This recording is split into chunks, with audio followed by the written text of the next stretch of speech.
Ya, seperti tadi ya waktu saya cerita ya bersaksi bahwa saya pernah tuh dihajar oleh Tuhan untuk nggak dapat pelayanan pujian penyembahan sama sekali ya. Padahal saat itu teman-teman tuh ya dipakai Tuhan luar biasa ya, Farah Patislamo.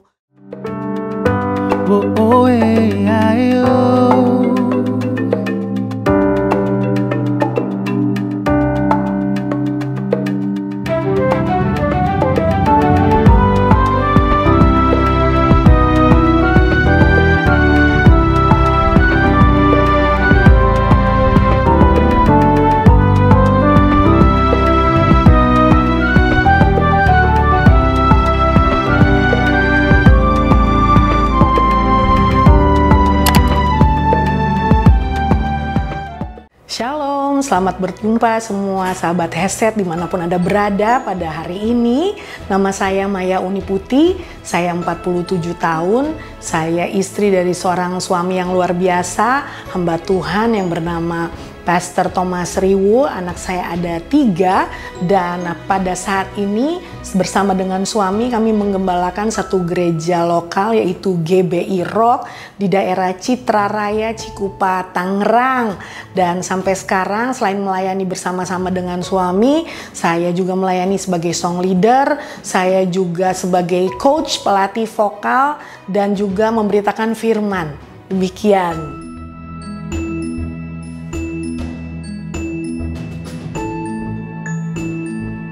Ya, melayani sebagai song leader itu dimulai kurang lebih dari tahun 1999. Ya, itu melayani bersama dengan IGM, Indonesian Gospel Musician. Kemudian juga melayani di gereja-gereja lokal yang ada di Jakarta pada saat itu, di GBI Nafiri Allah, kemudian di GBI Kita, dan di tempat-tempat lain sampai Tuhan menetapkan saya ada di satu rumah rohani yaitu di GBI Rock. Pada saat itu Tuhan bawa saya tahun 2001 untuk ada di Denpasar, Bali, dan kurang lebih 3 tahun saya tinggal di rumah Bapak Gembala Senior GBI Rock yaitu Pendeta Timotius Arifin. Dari sana 3 tahun di Bali, saya diutus 3 tahun ada di Surabaya. Kemudian karena mau menikah dan juga untuk melayani kembali di tempat kelahiran yaitu Jakarta, tahun 2008 saya ada di Jakarta sampai sekarang ini ya. Dimulai dari seorang song leader, kemudian Tuhan percayakan untuk mengajar baik vocally maupun juga spiritually untuk orang-orang mengerti dan mengenal Tuhan lebih dalam lagi, terutama lewat pelayanan pujian penyembahan ini, sampai akhirnya bersama dengan suami menggembalakan gereja lokal di Citra Raya. Kita semua sudah dipilih dan dipanggil untuk menjadi putra-putri kerajaan Allah sebagai imamat yang rajani ya. Dulu saya berpikir begini loh, kalau saya punya talenta bisa bernyanyi, berarti saya akan bernyanyi terus ya. Karena saya memang dari kecil sudah bernyanyi gitu ya. Tetapi, nah ini dia nih, alangkah bodohnya saya. Wah, pasti kalian kaget, pikirnya wah nyanyi pasti mesti terus nyanyi gitu ya. Tuhan mengajar saya bahwa kalau saya dipakai sampai sekarang ini untuk terus bernyanyi bahkan menjadi song leader, itu bukan karena kemampuan saya, tapi karena Tuhan yang mau saya ada di situ. Jadi saudara-saudariku, dimanapun kalian berada, kita harus benar-benar merendahkan hati kita sedemikian rupa untuk mengerti bahwa Tuhan yang memilih, memanggil kita. Bukan cuma karena kita mau, memang dimulai dari situ, tetapi lebih lagi kita akan mengerti karena Tuhan yang mau kita di situ. Saya sempat ya, karena saya sombong, saya pikir gini, wah gue bisa nyanyi nih, berarti harus selalu ada di depan gitu ya nyanyi. Tuhan menghancurkan kesombongan saya itu. Kurang lebih 1 tahun saya belajar untuk merendahkan hati saya di hadapan Tuhan. Saya jadi gembala komsel. Nah itu. Kemudian yang kedua apa? Saya jadi anak panggung. Nah ada satu tempat yang nanti kita akan bahas. Di situ saya nggak nyanyi. Saya bawain kursi sama kasih mic buat orang yang nyanyi pada saat itu. Kurang lebih 1 tahun. Dan di situ saya bilang, Tuhan saya minta ampun. Betapa bodohnya saya dan sombongnya saya sama sekali tidak berpengertian karena saya berpikir begitu lugu, tapi ternyata itu gimana ya, bertentangan dengan apa yang menjadi kehendak Tuhan gitu. Orang yang rendah hati itu yang pasti dipilih dan dipanggil Tuhan untuk lebih lagi mengenal Dia dan berada di jalannya. Tapi kalau kita tinggi hati dan gak bertobat, wah, minta ampun. Akhirnya saya jadi mengerti. Nah, kalau saya sampai ada di sini, puji Tuhan itu karena Tuhan saya mau. Dan saya harus terus belajar untuk mengenal apa yang menjadi kehendak Tuhan dan berada terus di dalam jalan-jalannya. Kenapa jadi song leader? Ya, pertama saya tahu itu panggilan ya. Dan yang seperti yang tadi, Tuhan mau saya ada di situ, itu yang kedua. Dan yang ketiga, ketika Tuhan mempercayakan, berarti kita harus terus bertanggung jawab kepada Bapa kita akan setiap perkara, baik itu kecil ataupun besar yang Tuhan udah percayakan dalam hidup kita. Jadi kalau saya sampai sekarang masih ada di sini, saya lagi terus mempertanggungjawabkan kepercayaan Sang Raja di dalam kehidupan saya. Manfaatnya buat saya apa? Saya punya kebanggaan akan Yesus yang lebih lagi. Saya begitu bangga punya Tuhan yang hebat dan luar biasa. Kalau ada yang nanya, masih nyanyi lagu di luar lagu rohani nggak? Masih. Kadang-kadang ada pernikahan ya, di situ saya menyanyikan lagu-lagu yang di luar lagu rohani Kristen. Tapi saya perhatikan kata-katanya karena kata-kata penting. Karena setiap kali kita bernyanyi, kita sedang menyampaikan suatu pesan kepada setiap orang yang mendengarkan kita bernyanyi. Kita berbeda karena kita adalah putra-putri kerajaan Allah. Jadi dimanapun kita berada, apapun yang kita lakukan semua untuk kemuliaan Bapa dan Raja kita. Jadi ketika saya bernyanyi juga di pernikahan begitu ya, atau di acara lain yang buat dipanggil atau diundang ya, saya pilih lagunya dan mempermuliakan nama Bapa di surga.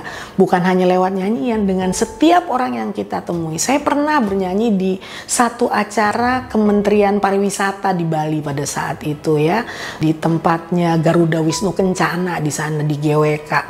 Pada saat itu saya nggak nyanyi lagu Kristen pastinya ya, saya nyanyi lagu-lagu lain. Tapi ada satu penyanyi di situ, dia notice saya gitu, dia bilang ini, Mbak ini pasti penyanyi gereja katanya. Padahal saya lagi tidak ngomongin Tuhan Yesus, lagi nggak gitu, biasa aja lagi ngobrol gitu. Oh iya Mas, memang saya penyanyi gereja. Bagaimana Mas tahu? Mbak beda, katanya begitu. Putra-putri kerajaan Allah punya nilai yang berbeda. Jadi dimanapun kita berada, apapun yang Tuhan percayakan, pastikan orang bisa notice dan mereka lihat ada sesuatu yang berbeda. Ada nilai yang berbeda dalam hidup kita dimanapun kita berada. Itu yang membuat saya bangga kepada Tuhan Yesus. Bukan karena jadi song leadernya, tapi karena Tuhan Yesusnya. Orang bisa melihat nilai yang berbeda dan nama Tuhan yang dipermuliakan.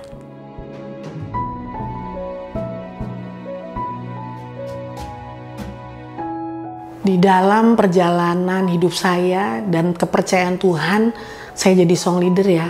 Wah, di dalam pelayanan ini ya, itu luar biasa. Kenapa? Karena kita bisa membawa setiap hati untuk terbuka dan mengalami pribadi Tuhan. Lewat nyanyian dan lewat kadang-kadang Roh Kudus tuh taruh kata-kata hikmat sehingga saya nggak tahu apa yang terjadi gitu sama orang-orang, tapi Tuhan bisa taruh kata-kata ketika kita berbicara di depan gitu ya, nggak cuman asal ngomong aja, itu menjamah hati dan bisa dilihat gitu ketika ada altar call atau ketika pujian dinaikkan, ekspresi orang berubah dari yang istilahnya tadi mukanya datar aja gitu ya, tetapi akhirnya mereka bisa mengangkat tangan, bisa menangis, pokoknya beda banget gitu. Dan puji Tuhan ada kesaksian bagaimana ketika sesudah ibadah mereka mengalami lawatan Tuhan lewat puji-pujian gitu. Bahkan ketika saya pernah juga pelayanan di Bali, waktu itu ada satu healing movement gitu ya dengan satu pendeta dari luar negeri. Di saat puji-pujian dinaikkan, orang belum ada penumpangan tangan, altar call, firman belum diberitakan, orang-orang di bawah yang sakit mulai disembuhkan dengan kuasa Roh Kudus yang mengalir saat itu. Jadi saya begitu berkesan karena lewat pelayanan ini benar-benar orang mengalami perjumpaan yang pribadi. Memang ibadah apa sih tujuannya? Kalau bukan membawa setiap orang bertemu dengan Sang Raja kan? Dan itu sudah dimulai ketika puji-pujian dinaikkan. Jadi jangan pernah anggap remeh. Kadang-kadang orang datang ibadah bilang gini, baru nyanyian, baru PW, ntar aja, telat dikit nggak apa-apa. Kan yang penting firmannya. Semua punya nilai dan kualitas yang luar biasa. Kalau kita bersungguh-sungguh, wow, pengalaman pribadi bertemu dengan Tuhan, berhadapan dengan Dia di hadapannya, di tahta kasih karunia, pasti semua orang mendapatkan pertolongan tepat pada waktunya.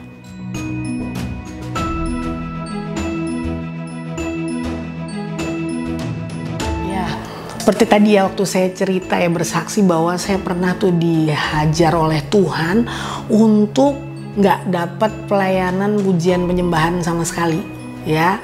Padahal saat itu teman-teman tuh ya dipakai Tuhan luar biasa ya. Farah Patislamo, Frankie Sihombing, Fiona Pais, Sari Simorangkir, dan yang lain-lainnya gitu. Ya ngiri lah gitu. Tuhan kok mereka dikasih ya, saya enggak, waktu belum mengerti ya. Dan ya udah saya pikir ya udahlah saya jalanin aja gitu loh. Nah itu dia, di saat kita nggak ngerti tetap berjalan di dalam jalannya Tuhan gitu. Nah ketika itu saya terus berjalan dan ngikutin sampai ya itu ikut ibadah. Kan dibuat ibadah di Haleluya Cafe yang kemudian jadi Soft Cafe ya. Itu tempat sering banget gitu jadi event. Waktu itu dari Unity, ibadah ya, persekutuan artis-artis yang main pimpinan musiknya waktu itu Om Jimmy Manopo ya. Kemudian God Service Ministry juga ibadah di sana, GSM ya, dan yang lain-lain. Juga Kak Victor Huta Barat juga suka buat acara di situ ya, ada ibadah juga. Wah, saya tuh bantuin di Unity pada saat itu. Wah, saya pikir gue bakal jadi singer nih atau apalah gitu, nyanyi lah paling enggak gitu. Enggak sama sekali. Saya kasih mic, saya angkat kursi gitu, tapi saya tetap lakukan dengan sukacita. Ya puji Tuhan, saya selalu berpikir gini, ya habis ini gue kali dapat mic-nya gitu. Saya berpikir seperti itu ya. Tapi ya ternyata tidak seperti itu. Ketika selesai setahun ya, selesai setahun bener. Tahu-tahu Irma Jun ngomong sama saya, "Mai, lo ikut IGM ya? Bantu jadi singer di situ." Wow, ya nggak semua orang juga sih ikut Indonesian Gospel Musician gitu. Nah, sesudah pelajaran 1 tahun, Tuhan bawa saya bersama dengan IGM. Dan dibawa ke berbagai tempat dan belajar lebih banyak hal lagi karena kakak-kakak di IGM kan juga banyak yang hamba Tuhan ya. Kak Stevi Lucy, kayak Ence Haurisa, mereka gembala. Kak Stevi di GBI di Sunter ya, di Gerah Berkat, sedangkan Kak Yance Haurisa sekarang gembala di satu GBI-nya Pak GL Ministry yang ada di Manado ya, dan ada kakak-kakak yang lain semua. Saya belajar. Sesudah dari situ Tuhan bawa saya lagi untuk saya nggak keliling-liling, nggak kelayaban, nggak keluyuran, tapi untuk tinggal di satu rumah rohani, yaitu di GBI Rock. Saat itu masih namanya GBI Betani Denpasar pada saat itu. Dan the rest is history. Saya benar-benar mengucap syukur gitu ya, karena mau turut dan taat sama apa yang menjadi kehendak Tuhan. Penundukan diri dan ketaatan itu penting, karena gini loh, kalau sama yang kelihatan aja nggak bisa tunduk, apalagi sama yang nggak kelihatan. It's so simple, karena Tuhan lebih menyukai penundukan diri dan ketaatan daripada korban-korban bakaran.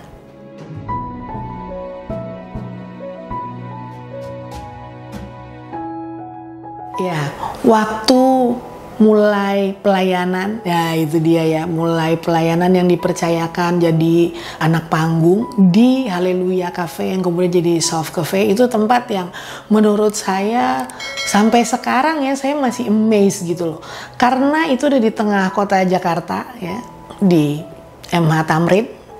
Kemudian sampingnya itu tempat karaoke gitu. Benar-benar buat saya gitu itu jadi terang di tengah kegelapan. Hingar-bingarnya berbeda sama yang di sebelah tetangganya. Dan apa yang terjadi? Banyak ibadah yang dilakukan di situ gitu ya. Dan banyak orang yang dijamah dan dilawat oleh Tuhan. Bahkan kalau malam tuh kalau lagi nggak ada acara baru selesai gitu ya, itu banyak rombongan yang datang ya, yang pastinya mereka bukan datang buat ibadah lah, taunya itu kafe gitu loh, tempat buat nongkrong, buat minum, buat kongko-kongko, ngerumpi lah rame-rame. Saya pernah bertemu dengan satu rombongan gitu, itu salah satunya saya kenal ibu polisi yang menangkap apa sih, ada pengedar narkoba tuh yang cewek tuh yang di Amerika. Nah dia datang tuh sama teman-temannya tuh nongkrong di situ. Pas saya lihat ini, puji Tuhan, berarti kafe ini jadi berkat buat orang-orang yang bukan mencari Tuhan gitu, tapi orang-orang datang gitu. Dan saya percaya atmosfer yang ada di situ itu berbeda sama yang di luar. Ada hadirat Tuhan dan biarlah orang yang datang tuh mengalami damai sejahtera cukup lama. Waktu itu saya habis ngisi acara di situ dan memang belum mau pulang, masih pengen di situ, masih pengen ngobrol sama yang lain. Dan sesudah setahun saya nggak nyanyi itu ya, mulai nyanyi lagi. Nah akhirnya banyak ngisi acara juga di tempat itu gitu loh. Salah satunya dengan keluarga Lopez ya, biduan waktu itu, Jami vokalisnya, Mona Lopez, ada Gensa Hetapi, ada saya, kita mengisi tetap di situ. Kemudian di Unity saya juga jadi singer di situ ya. Dan kakak saya dari IGM, Bang Morgan Sigarlaki beserta dengan istrinya Katuri dari IGM menikah juga di situ. Jadi itu tempat tuh penuh dengan apa ya, memori dan nostalgia. Kemudian ngisi acaranya Bang Victor, ya God Service Ministry juga ibadah di situ, suka dateng ya. Tempat itu asik banget sih secara lokasi, dia prime dan dari mana-mana orang bisa datang ke situ, naik bus turun ya langsung masuk gitu ya.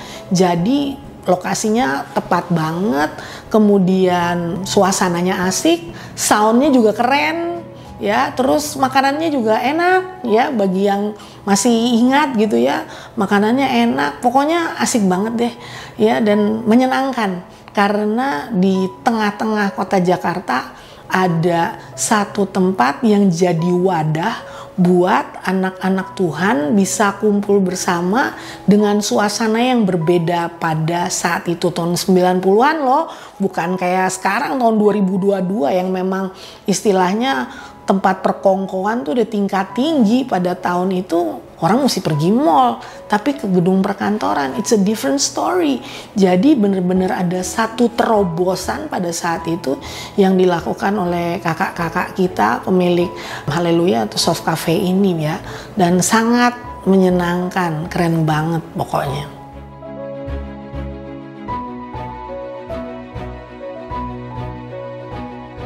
Ya, suka dukanya sebagai song leader ya, wah banyak tuh ya.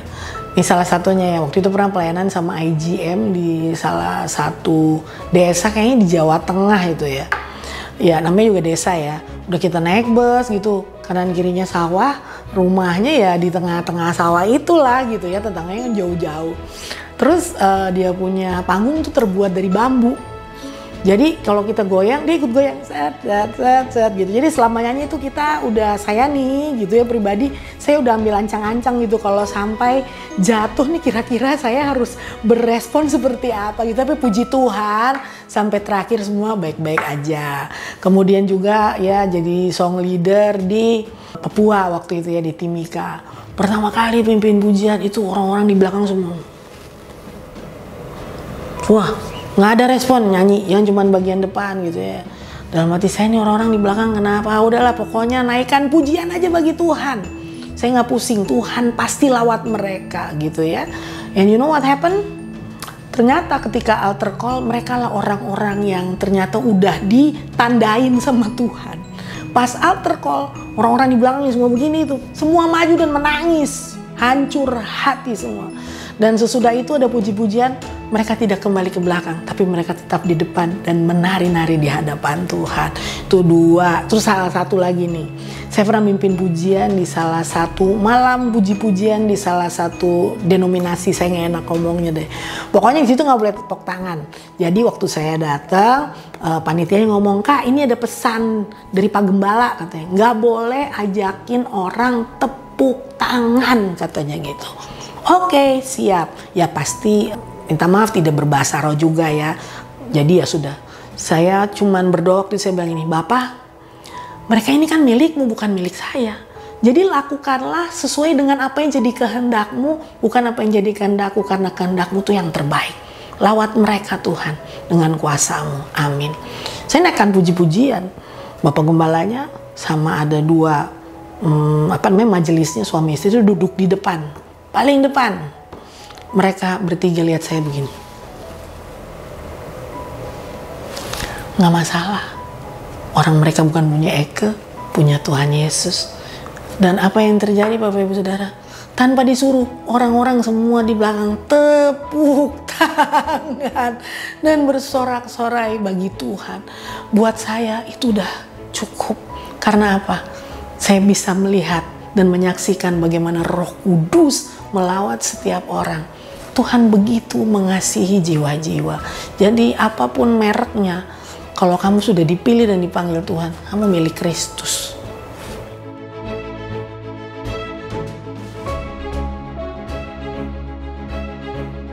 Di masa-masa COVID awal tuh ya, kami suami istri itu istilahnya sempat mati gaya gitu ya. Karena sebagai hamba Tuhan, apalagi suami saya kan dia berkhotbah ya, jadwalnya udah sampai akhir tahun pada saat itu, awal pandemi. Dan semua jadwal langsung tidak ada, semua ditiadakan. Saya pun demikian. Tapi kami percaya di dalam berbagai keadaan Tuhan tuh selalu memberkati, Tuhan selalu menyertai. Dan yang indahnya ya suami saya bikin lagu, saya juga bikin. Di saat pandemi kami jadi lebih aktif, lebih banyak lagu yang diberikan oleh Tuhan. Kemudian ide-ide baru muncul. Sampai akhirnya bikin video klip dan channel YouTube, karena saya pribadi tuh nggak punya channel YouTube pribadi saat itu gitu, karena saya pikir buat apa lah gitu loh, betapa bodohnya saya gitu ya. Kembali lagi kan buat mempermuliakan nama Tuhan gitu loh, dipakai ya. Akhirnya jadi channel YouTube sendiri, kemudian diproduksilah video klipnya gitu ya, sampai sedemikian rupa. Ya dari dulu sih dapat lagu bikin ya, pada saat itu kan album CD kan masih dicari ya gitu ya, beda sekarang lain ya zamannya. Jadi ada tapi ya mandek gitu sudah. Semenjak pandemi kami berdua kerjasama dapat banyak lagu dan puji Tuhan beberapa sudah diproduksi. Jadi apapun keadaan kita itu tidak membatasi Roh Kudus untuk membangkitkan apa yang Tuhan sudah investasikan di dalam diri setiap kita. Yang penting kita mau selalu datang kepada sumber kehidupan itu, mendengar suaranya, mengalir bersama dengannya, dan lihat dia akan lakukan hal-hal yang luar biasa melalui kehidupan setiap daripada kita. Di situ saya belajar bahwa memang kita nih yang kerjaannya ngebatasin Tuhan. Tapi puji Tuhan, Tuhan kita hebat dan luar biasa. Dan dia terus menyatakan apa yang jadi kehendaknya dalam hidup kita, yang mau terus taat dan setia kepada dia. Ya, apapun yang terjadi dalam hidup ini ya, kalau kita bilang, aduh gue kayaknya gak ngerasain, dia tetap bekerja. Walaupun kayaknya kita gak denger, dia tetap menyatakan suaranya yang luar biasa dalam hidup kita.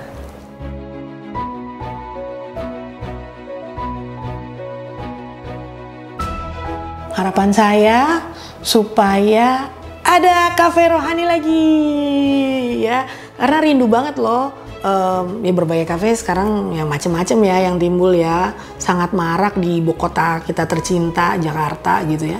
Tapi saya rindu ada lagi dong kayak Haleluya atau Soft Cafe. Everybody yang ada di luar sana yang mendengarkan, kalau emang digerakkan hatinya sama Tuhan, coba berdoa dan dilaksanakan begitu ya. Karena ada satu wadah di mana semua bisa kumpul sama-sama. Dan namanya cafe, jadi suasananya santai, ringan, ceria dan lucu, dimana keluarga juga bisa datang bersama-sama tanpa takut minuman alkohol atau asap rokok di mana-mana, dan puji-pujian terus didengungkan di situ, dan setiap komunitas bisa ada wadah untuk kumpul bersama di tempat itu. Karena dulu itu jadi satu wadah di mana komunitas demi komunitas bisa kumpul bersama. Komunitas artis waktu itu ya, dengan unity-nya itu artis-artis yang dilawat dan dijamah Tuhan tuh kesaksiannya dahsyat-dahsyat loh. Dan saya nggak nyangka ternyata mereka anak-anak Tuhan gitu loh ketika ikut ibadah di situ. Nah itu tuh jadi berkat buat yang lain. Dan buat orang-orang yang mungkin merasa nggak nyaman sama yang namanya gedung gereja, bisa datang dan saya percaya pasti ngalamin lawatan Tuhan ya. Setiap orang datang dan jadi wadah untuk komunitas demi komunitas bisa kumpul bersama, mempermuliakan nama Tuhan, memberitakan Injil Kerajaan Allah dengan suasana yang asik, yang funky tapi holy ya.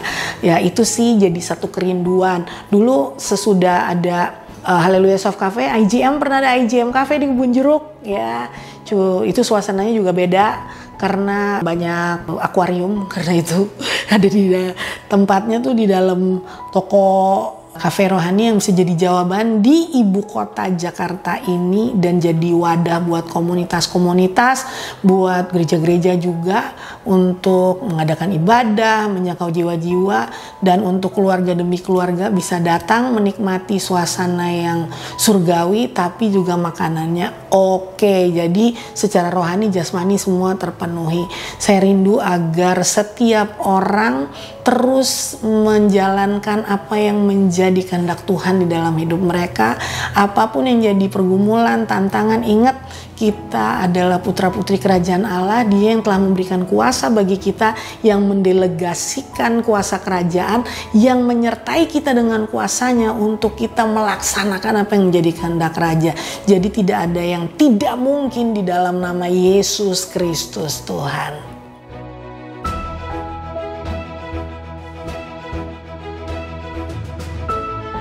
Untuk semua Heseters, cela ya, yang pasti pengikut setia Heset YouTube channel ini, percaya banget saya kalau kalian itu setia ngikutin karena diberkati luar biasa.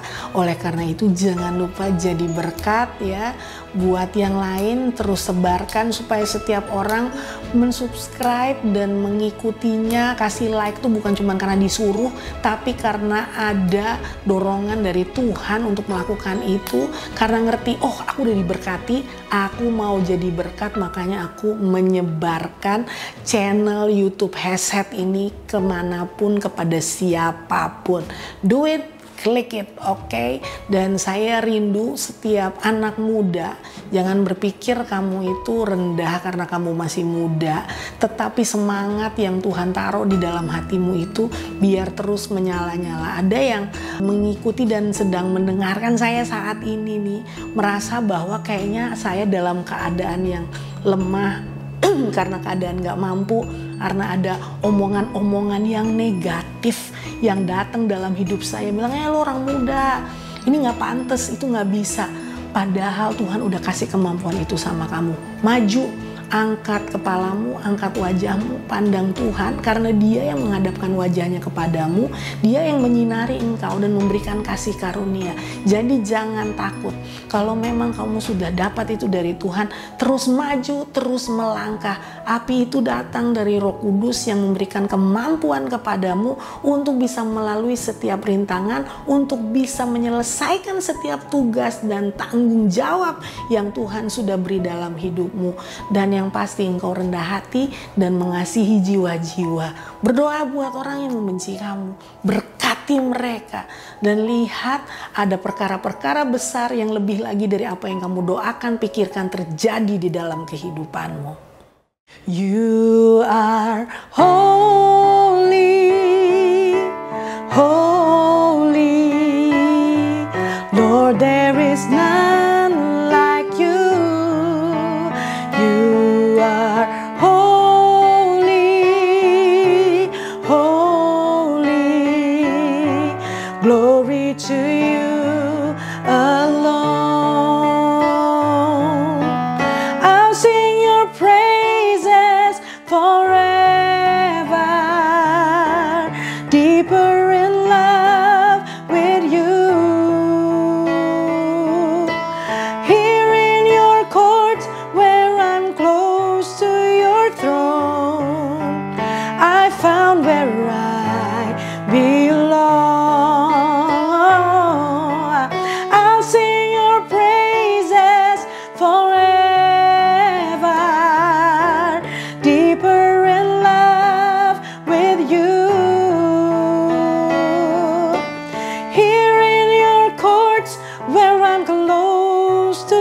your throne.